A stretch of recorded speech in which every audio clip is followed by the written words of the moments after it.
Good morning. Well, lost my earphone here. There we go. It was a very interesting evening. I had a lot of stuff to work through, and I didn't even know I had anything to work through. So I'll start with the very first thing, which is I have some circumstances that are like literally today's the day, and some bad stuff's going to happen if, I don't come up with some money to pay these bills, that kind of stuff. And I've been very careful. This time is just different. Last time, here I am, they're going to sell my house on the courthouse steps, and I can't do anything about it. And I was terrorized. I was freaking out. It was just awful. And I was reminded that when all of that actually happened, the people who bought my house because of foreclosure, they came to the door and they said, "We did in fact buy your house today, and but it's okay because we want your kids to be able to finish out the school year." So we got to stay there a whole extra month. And then when I went to settle up water bill, he had already put my water bill in his name, and he was paying the bill. Still makes me want to cry. God's provision is just incredible. And I'm always reminded that he kept me in that house for 2 years. Even after I made my last payment. If that isn't a miracle, I don't know what is. But so this time has been different.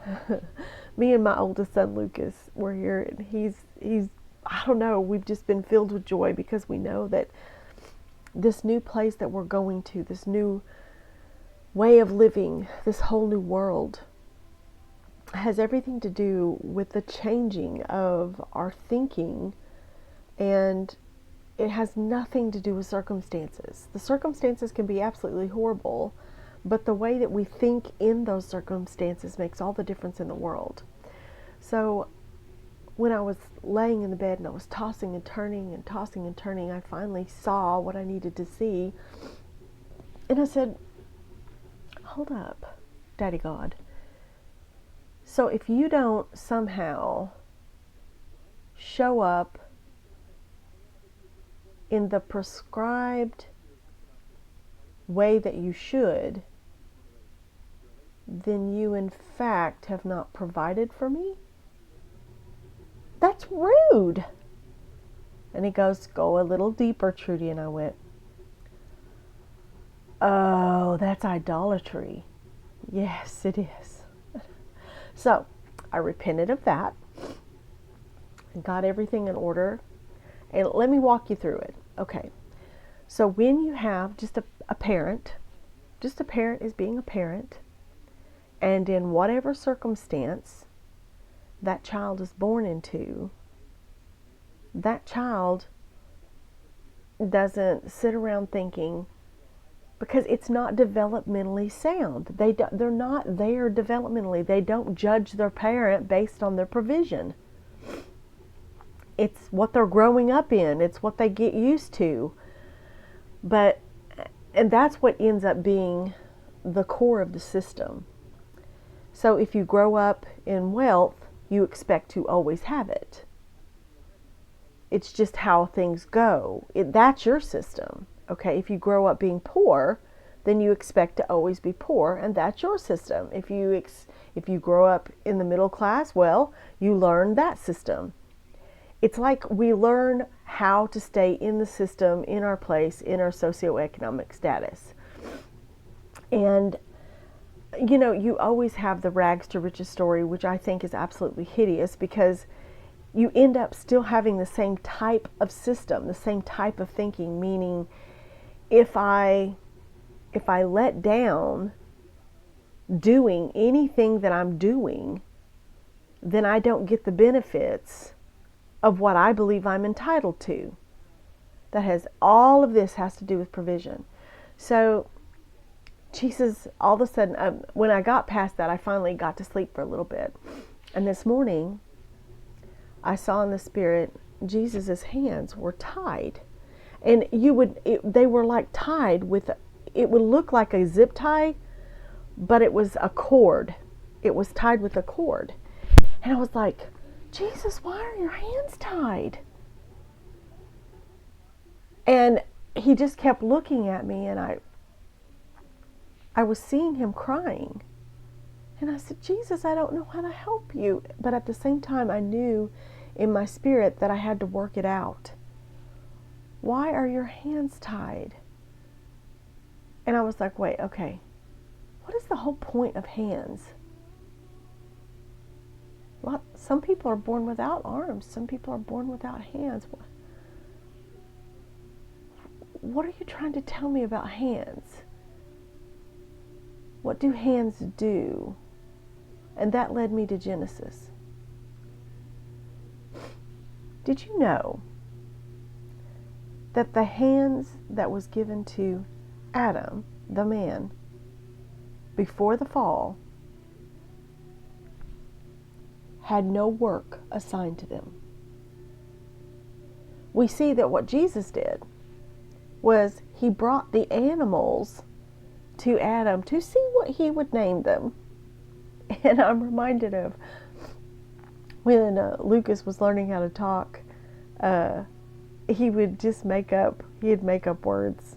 You know, that's how it was. And so I could see him being a baby and looking at what looked like a giraffe, but it also looked like a horse, or no, a zebra and a horse, and somehow come up with Bajah. He just named it a Bajah. Okay, that's fine. That's hilarious. Okay, so Jesus brings the animals to Adam to see what he would name them.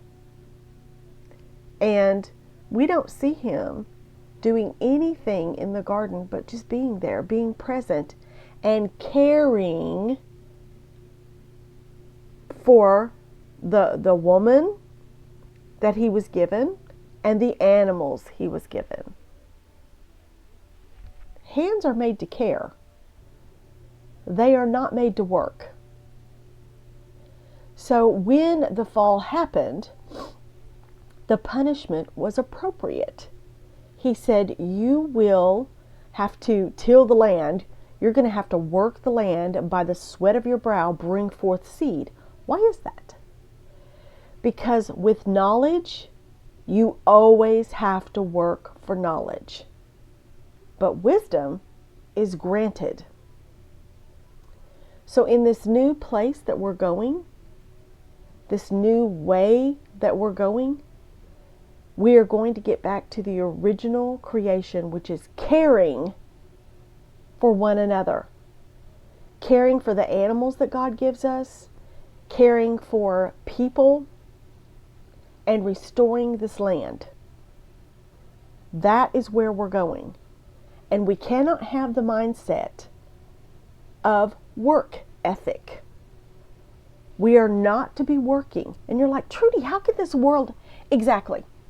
That is exactly why this system has to come down. Because it's part of the fallen world. All of this work, we don't even laugh, we don't play. We just make up lies, we do videos, we entertain each other. That is not caring. We must be about the Father's work, which is caring. We have to care for each other.